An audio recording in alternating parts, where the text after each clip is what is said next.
Hello, friends, and welcome back to Stories About Entitled People.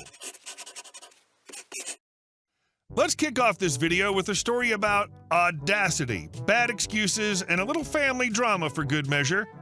It all began with a midnight phone call from Dingle, the fiance's sister's boyfriend, who had a rather suspicious request for $80 to cover an oil change. But things quickly unraveled as OP pushed back and exposed the nonsense behind the excuse. But before we begin, best way to support our channel is to leave comments, like, and subscribe with a turned-on bell so you don't miss the new video every single day. Here we go. Late-night oil change scandal. Dingle's downfall. My fiance's sister and her boyfriend are an absolute train wreck. They have 2 infant children and always end up getting way too effort when we visit, and we end up having to change her children's filthy diapers and feed them. Meanwhile, they're passed out from drinking too much. I don't like seeing them that much because they're trashy and we end up having to fill the role of her children's parents. I barely know the boyfriend and he's usually too wasted to even speak whenever we visit. A few weeks ago, I got a call at midnight and I didn't bother answering it. Well, the number kept calling and calling, so I figured it must be some sort of emergency, so I answered. D will be Dingle, aka the trashy boyfriend, and M will be, well, me. D: Hey man, it's D. I'm at my buddy's garage and he's changing the oil on our car, but I don't have any money. Could you bring me $80? At this point, I'm floored, not only because of how casual he's asking, but because they both have DUIs and shouldn't even be operating a car. Me: Well, it's awfully late to be getting an oil change. I don't have that kind of money. Lie, but I can get a friend of mine to do it for way cheaper.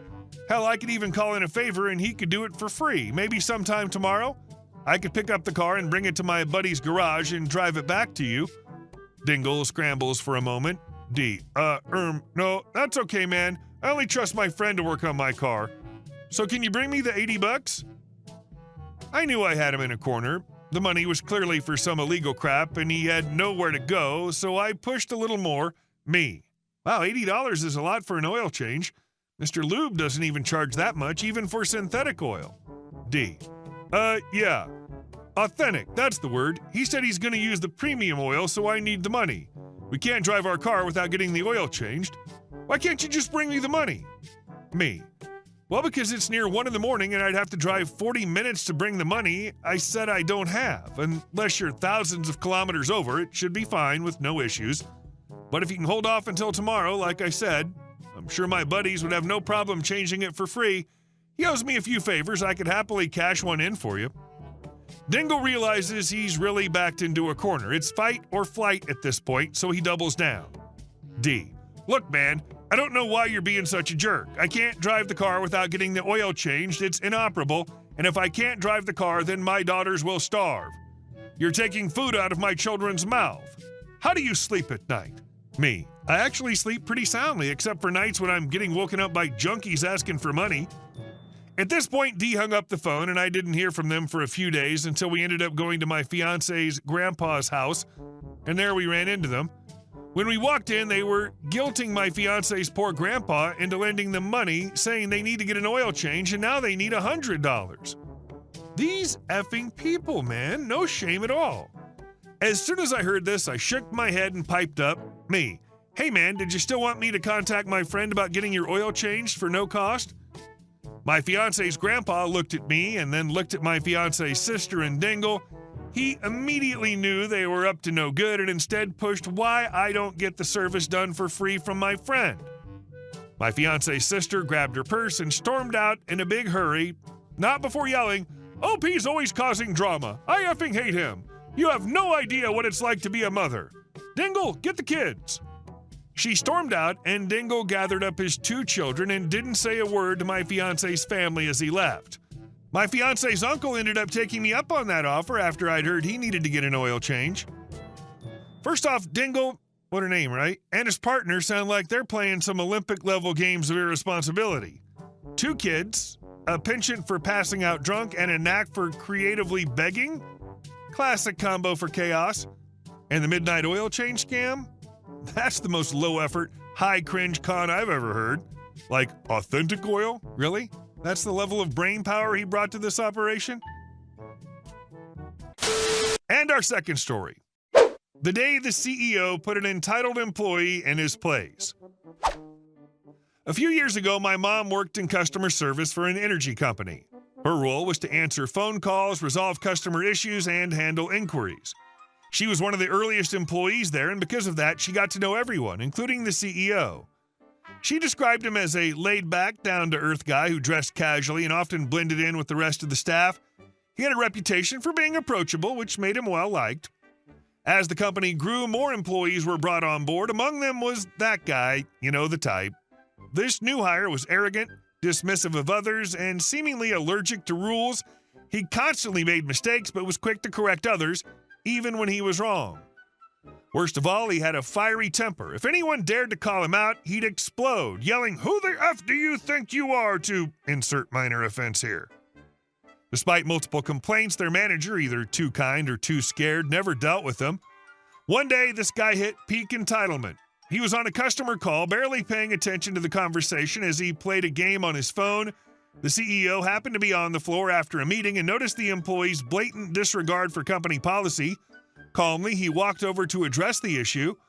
"CEO, excuse me, but you're not allowed to have your phone out while helping a customer. Please put it away so you can focus on the call." Cue an epic meltdown.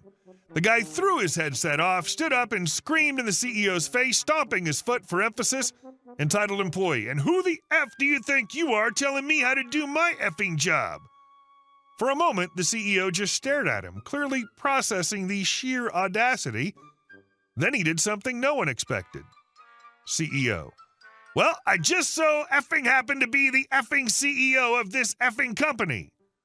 He matched the employee's volume and foot stomping, driving the point home with the kind of energy you'd expect from a boss who'd had enough. The employee froze. In the blink of an eye, his smug, furious expression turned pure horror.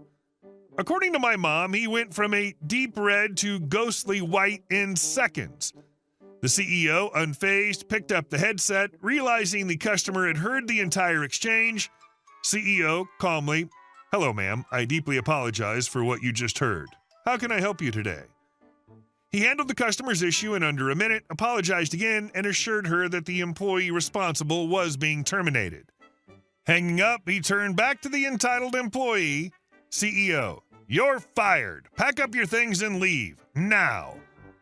The guy didn't argue. He slinked away, humiliated, and that was the last anyone saw of him. After the incident, the CEO had a one-on-one talk with the manager, emphasizing the importance of handling problematic employees sooner rather than later. The rest of the team was thrilled to see the entitled guy gone, and someone even baked a cake for the CEO as a thank you for dealing with the problem. As for my mom, the story became one of her all-time favorite work memories. It's not every day you see your boss drop the hammer and win Employee of the Month in the same breath. The guy's meltdown wasn't even low-key. It was a full public spectacle. Imagine thinking you can cuss out someone who literally owns the building and come out unscathed. Spoiler, you can't. Watching that realization hit, priceless. And the CEO followed up by apologizing to the customer on the phone? That's the kind of leadership people rally behind. No wonder the team celebrated him with a cake. And our last story. My neighbor built a swimming pool on my land, but decided to destroy it when he didn't get it. Hi, I want to share a story that happened to us recently. Maybe it'll serve as a lesson for anyone who thinks they can violate someone else's boundaries without consequences.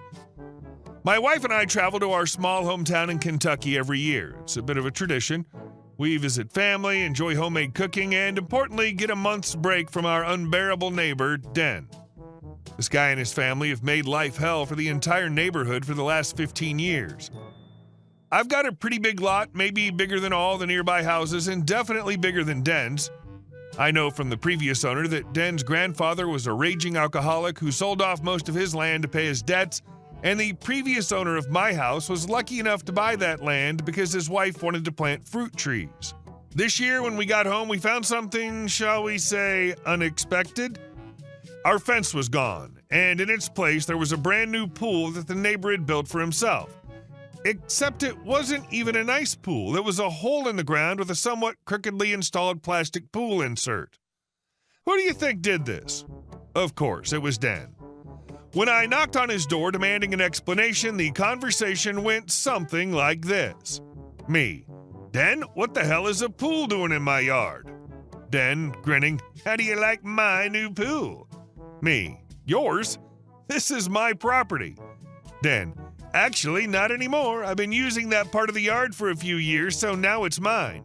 It's called adverse possession. Heard of it? So why don't you get the hell off my land? I was in shock. My first move was to call the police and file a report. Then we hired a lawyer who specializes in property disputes. Turns out Dan had no idea how adverse possession laws actually work. He had no legal claim to our land. The court case was quick and clear-cut. The pool was recognized as our property, and Dan received a hefty fine for illegal construction. He was ordered to pay for replacing the fence. You'd think that'd be the end of it. But no. About a week later, around 2 in the morning, we were woken by a crashing sound in our yard. Looking out the window, we saw a drunk Den swinging a sledgehammer at the pool. He was screaming something like, "If it's not mine, nobody gets it." The poor idiot didn't know one important detail. After the pool incident, we'd installed security cameras all around our property. His entire performance was recorded in high definition, including the moment he cracked the pool liner and caused a mini flood. He was arrested within half an hour. The next court hearing was even shorter than the first, with the camera footage. Den didn't have a leg to stand on. The judge ordered him to pay the full cost of a new pool liner and installation. Apparently, Den also didn't realize that damaging someone else's property is a crime. If the damage exceeds a certain amount, over $1,000, it can be charged as a felony. He was sentenced to 1.5 years in jail. But the most interesting part came after. When Den's wife found out what happened, apparently he'd been hiding his antics from her, she filed for divorce. During the split, she got the house. She's not exactly a pleasant person either. Once she came up to me with a cigarette in her mouth and said, "Thanks for getting rid of that idiot." But at least she mostly keeps her distance and doesn't cause trouble. The entire neighborhood breathed a sigh of relief. Now we have a pool, which, by the way, comes in really handy in the summer, even if it's kind of an eyesore. And most importantly, no more Dan. Sometimes karma really does work the way it should.